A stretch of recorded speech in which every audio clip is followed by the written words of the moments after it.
number 5. Here's one. Here's a blast from the past here. A blast from the past.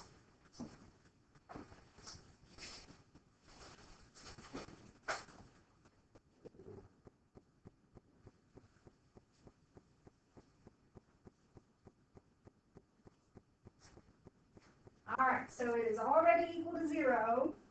So now I have to start thinking, how the heck am I going to factor this thing? How the heck am I going to factor this thing? Because remember, we want to find all the solutions, so we're going to have to factor. Anybody remember how to factor a sum or difference of cubes? Anybody remember anything?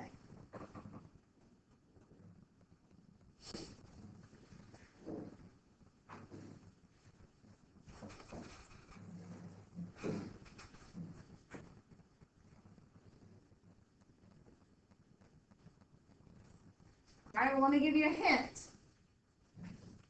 It factors into a binomial and a trinomial. Does that bring back anything? There was a sign pattern to help you with the signs in the binomial and the trinomial. 3 words. Same, opposite, plus. Same, opposite, plus. So the binomial is going to have the same as the original.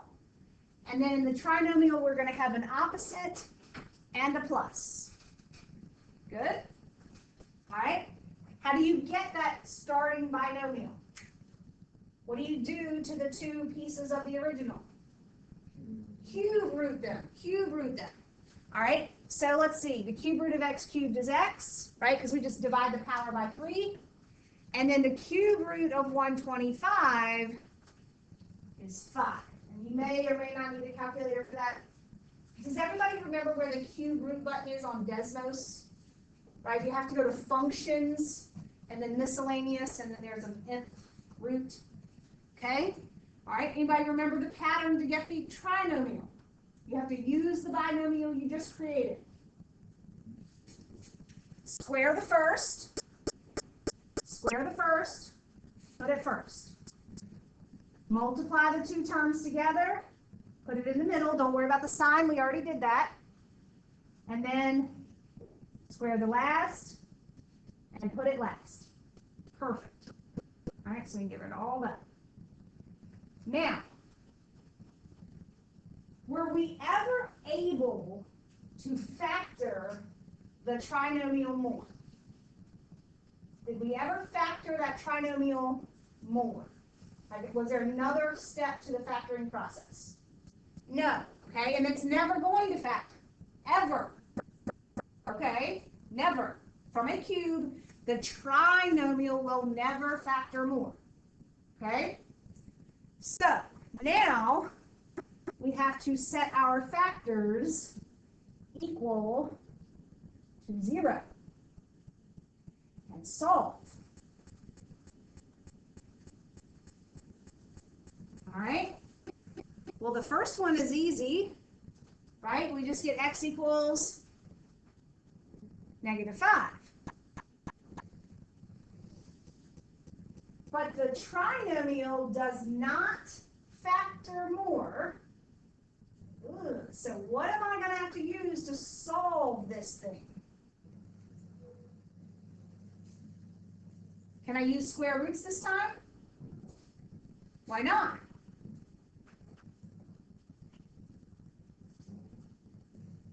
There's too many x's in there.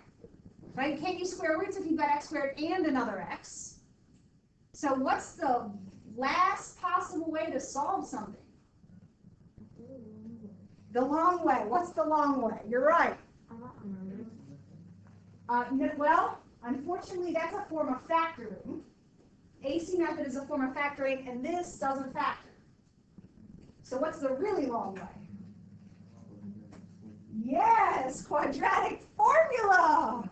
Woohoo! Quadratic formula. All right, and we just took a quiz on that, right? Ooh, I got really sloppy there. Let me try that again. That's what I get for trying to do cursive. Quadratic formula. Still got sloppy. Okay. All right. What does the quadratic formula say? Anybody know it by heart? All right. X equals negative of the b value, which is the one in the middle, plus minus, yeah, b squared. Woohoo! All over. Awesome. All right, take a couple of minutes or a minute or two and see if you can simplify that all the way down. Woohoo! Okay. Now, let's talk about solutions. X equals negative 5 is what kind of solution? Real. And there's only one of them, right? Rational or irrational? Rational. Okay? Just keep practicing our words here. All right. But the other two are both what? Complex. How do I know that? What about it says complex? The I. Okay? Very good. Very, very good. Okay. Let's try another. All right, number, yeah, that's fine. Number 6. Okay. No, I'm gonna put it at the bottom of this page, just because when I save it all, one problem on a page is not really enough. Okay, so 8x to the 5th minus 5x squared equals negative 4x squared. All right, see what you can do with that for a couple minutes. Think about the process. Make it equal to 0. Factor. Start with GCF. What's the first step? Yep. Awesome. All right. So combine like terms, but you got to get everything on the same side. So we're going to add over the 4x squared. And that's going to give us negative 1x squared. You don't have to put the 1 if you don't want to. All right. And then what? GCF. Looks like we've got an x squared in common. All right, but I still have an 8x cubed. Don't forget you need a placeholder. So we have a minus 1. All right, then what kind of problem does that leave us with in parentheses? A cube problem, okay? A cube problem. And so that we're going to bring down the x squared, but we have to keep factoring that cube. And remember, that's a binomial and a trinomial. Okay? Get your signs in there. Same, opposite, plus. Cube root your numbers. Divide your exponent by 3. Slide this up a little bit. All right. And then remember, for the trinomial, square the first. That includes the 2. Put it first. Multiply the 2 terms together, put it in the middle, square the last, put it last. All right, and what do you know about that trinomial? It will never, what? Factor more. Good. So we're done factoring. We are ready to set our stuff equal to 0.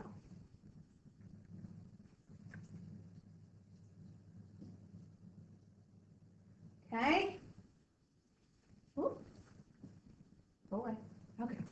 All right, how do we get x by itself in the first one?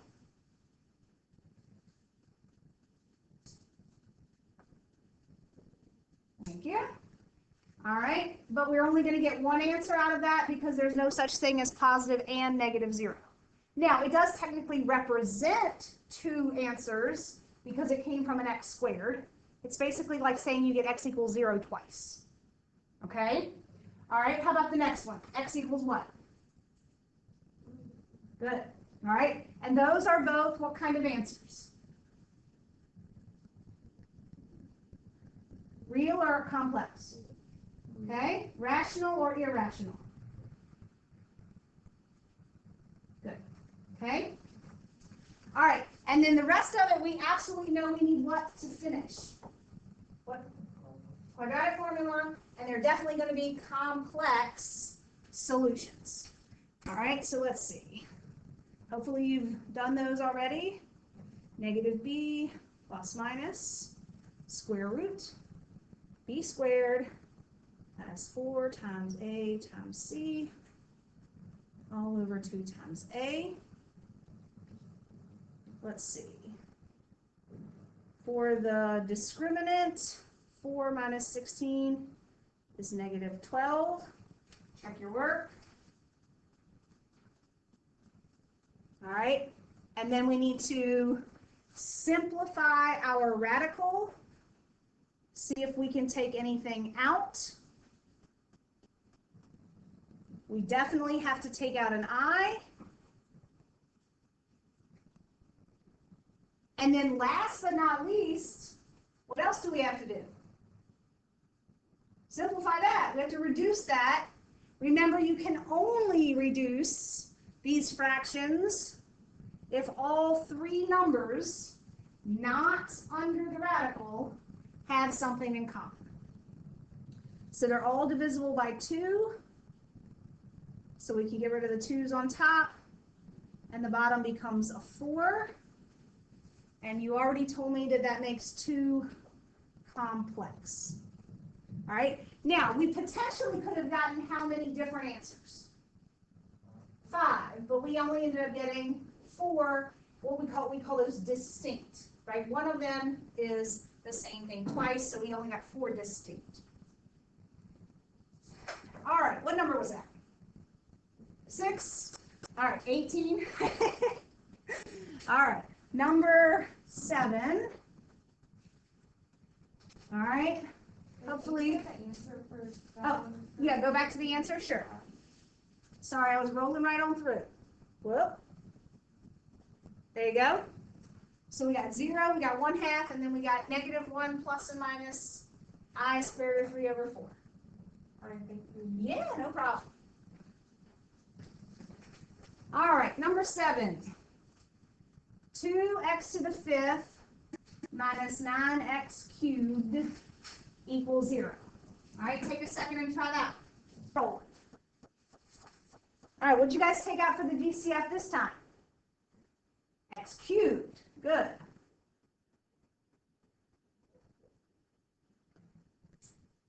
All right, can we do anything else to factor? Nope, we're done. Okay? Because even though x squared and 9 are perfect squares, the 2 in front of that is not. So it's not a dot. So we're done with the factor. Okay. So when we set each factor equal to 0, we get something we haven't quite seen before, and that's x cubed equals 0. All right, well, when we had x squared equal to 0, how did we get rid of the square? Square rooted. So how do you think we might be able to get rid of this cube? Cube rooted. Okay, you can only do that. So we don't do that with the other cube problems, though, all right, because this only gives you the real solutions, all right? Doing that with the other cube problems would not give you the complex solutions. But since it's 0, the only answer is 0. There's no such thing as 3 different types of zeros, okay? And so that's why we can do it with this one. All right? And then for the other one, what do we have to do? Isolate x squared. So we're going to, ooh, here's something interesting that hasn't come up yet today. All right, we're going to have to square root this thing. We're going to get a plus and a minus. And then remember, you have to take the square root of the top and then the square root of the bottom. What's the square root of 9? All right, but does the square root of 2 get any better? Can you leave an answer like that? No, because it's got a what in it? Why can't you leave an answer like that? Square root on the bottom. Anybody remember how to get rid of a square root on the bottom? You're going to multiply by something. By itself. But you have to do it on the top and the bottom. Now, if there was addition or subtraction involved, then we would need a conjugate. All right? Okay. Now, why do we do that? What happens when you multiply square root times itself? The square root just disappears. So on the bottom, we just get 2. Do we get 6 on top?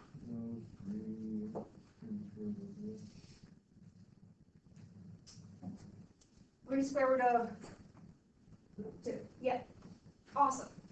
Okay. So now let's talk about our solutions. Okay? They are all what this time? They're all real. 3 real. But how many of them are rational? How many of them are irrational? That doesn't make 3. Yeah, why is it 2? Because of the plus and the minus. All right, so there are 3 reals, but 1 is rational and 2 are irrational. Potentially, though, can we still account for all 5 if you say that the 0 happens 3 times? Okay, all right. That was number 7. All right. Let me give you what should potentially be easier than all of the ones we've done at this point. All right. Take a second, take out the GCF, and see what you can do with that.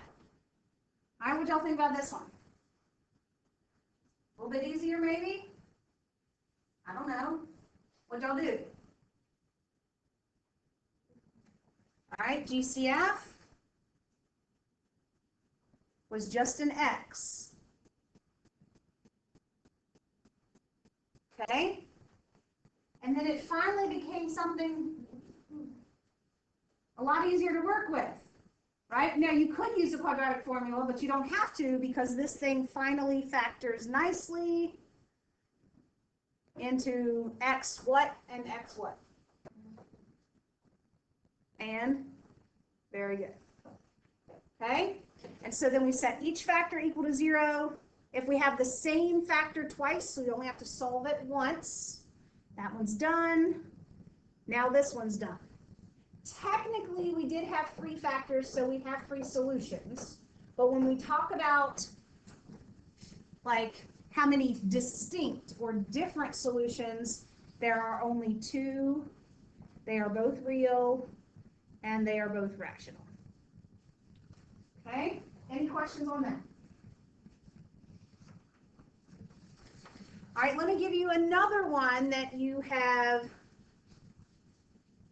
should feel like you've mastered this type of factoring at this point.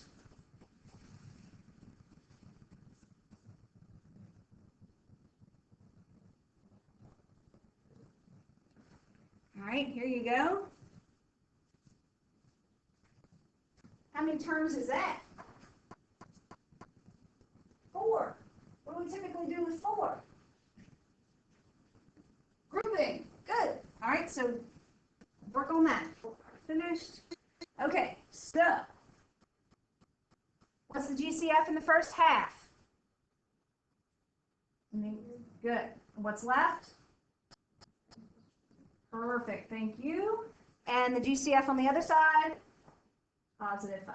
Perfect. All right. Now, did grouping work? Yeah, how do you know?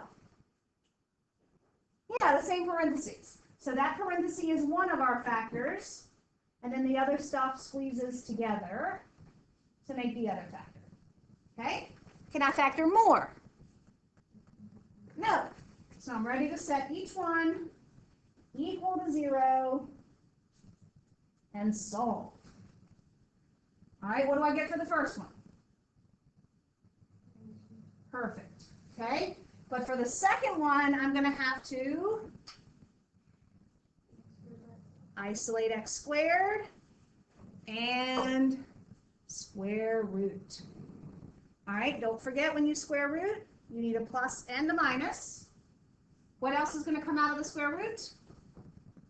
an I, but 5 does not have any pairs. All right, so when I label my solutions, all right, what am I dealing with here? How many complex? Careful. Yeah, you can never have one complex. It's always got to come in pairs. So 2 complex, 1 real, rational or irrational. Good.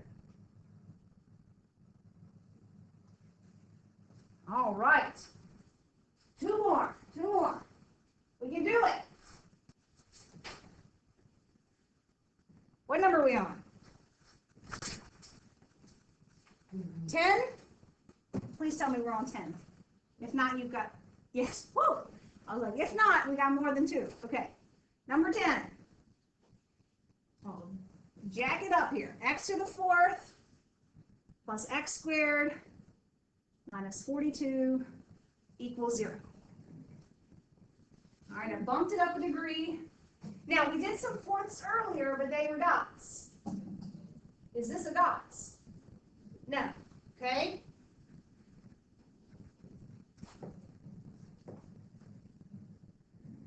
All right, does it look similar to anything else we've done before?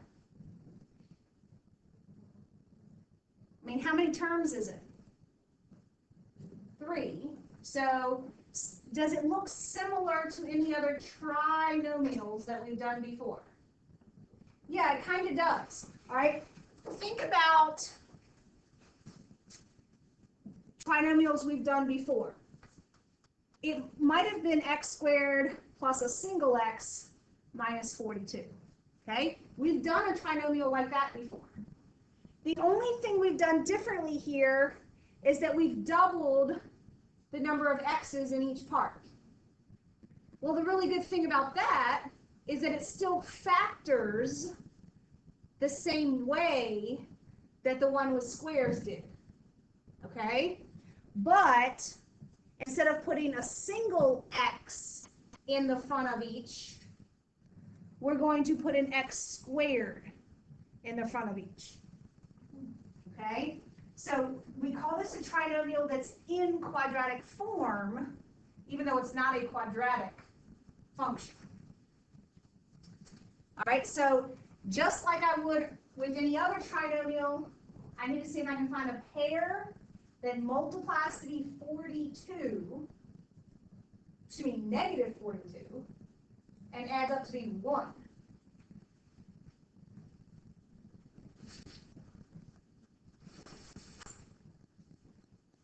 What are your multiples of 42 that if you make one of them negative? Yeah, 6 and 7.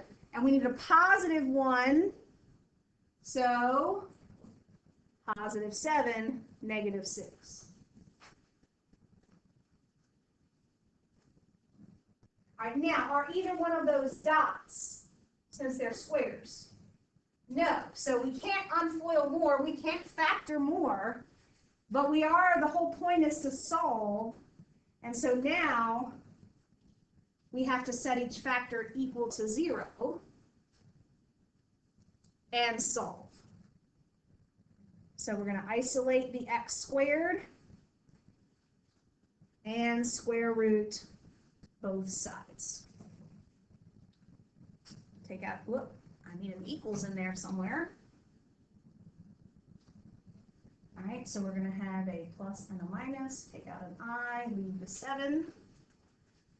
All right, this one we're going to add 6 before we take the square root. And so we need a plus and a minus. And 6 is 2 times 3. There's no pairs. All right, how many answers did we get? 4. How did we know we probably were going to get 4? The highest power. Good. Now, let's label them. What do we have here? 2 what and 2 what? 2 complex. Those are the ones with i's. And then the other ones are real, but irrational. Very good.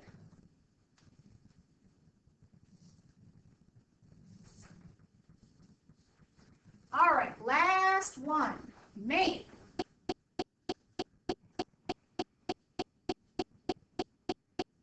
Last one, and it's going to be similar to the one we just did.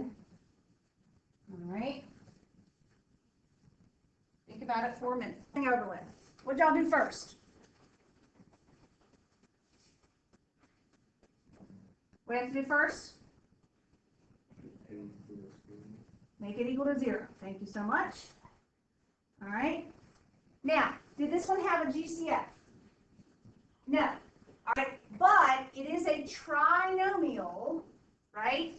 And it's in what we call quadratic form, where that leading exponent is double the middle exponent, and then you have a constant. Okay? So if we can factor it, we should try to factor it. Okay? It's just when we're done, it should have an x squared in it instead of a regular x. All right? Or when we're almost done. Okay, so if this were a normal trinomial, what method would I need to try before I go crazy with the quadratic formula? AC. Okay? Now, I am not going to give you one where you actually need the quadratic formula with an x to the 4th. You really shouldn't be using that. Okay? So if I give you one like this, the AC method definitely should work. All right? 3 times 16, or excuse me, 3 times negative 16 is negative 48. Is there a pair that would give me negative 48 that I could put them together and get a negative 2 out of it? Something that multiplies to be 48. If I make one of them negative, which is like subtracting, and I get a 2 out of it. 8 and 6. And then I need a negative 2 out of it, so the bigger number needs to be negative. Okay? Now, here's the catch on AC method, right? When you have higher powers. By the way, do y'all want to use the 8 first or the 6 first? The 6, okay? So it's going to be a plus 6. What do you think, what x term do you think goes with that?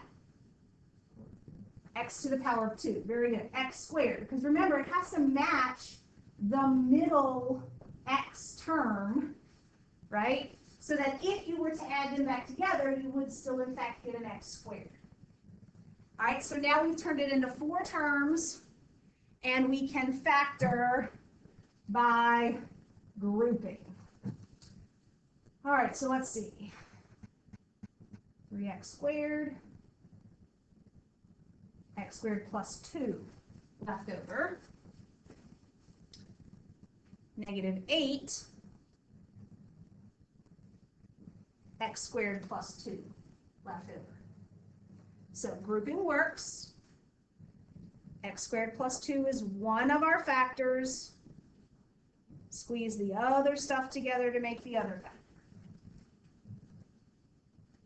Now remember, we're solving, so we're not done until we get x by itself. All right? Can we do any more factoring? Is there anything else to factor?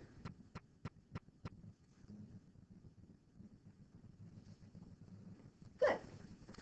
All right, you are correct. So now we're going to set each factor equal to 0. And then both of them have x squares.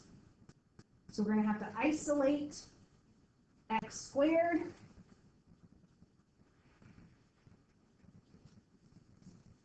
And then we are going to have to bring in some square roots. Don't forget 2 answers. All right, but I want to look at this fraction one. Woo! That's going to be something. That's going to be something. All right, so let you catch up with me so we can look at this fraction.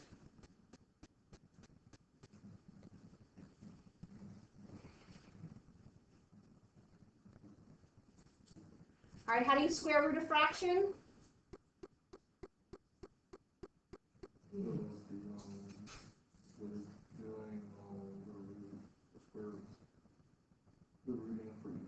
Yes, you have to square root each number.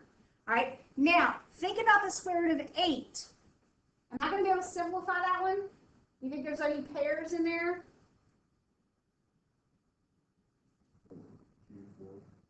And then, okay, so for the square root of 8, I'm going to be able to take out a 2 and leave a 2. What about for the square root of 3? I can't take anything out of that one. All right, done? No, because I can't leave a square root in the bottom. How do I get rid of it? Pounds it by itself. All right, final answers. 2 square root of 6 all over 3. All right, how many answers did I just get? Total. 2 there, right? 4? These are 2 what? Those are complex, and these are real but irrational. What makes it irrational, folks? The square root. Okay? Woo! That was a lot.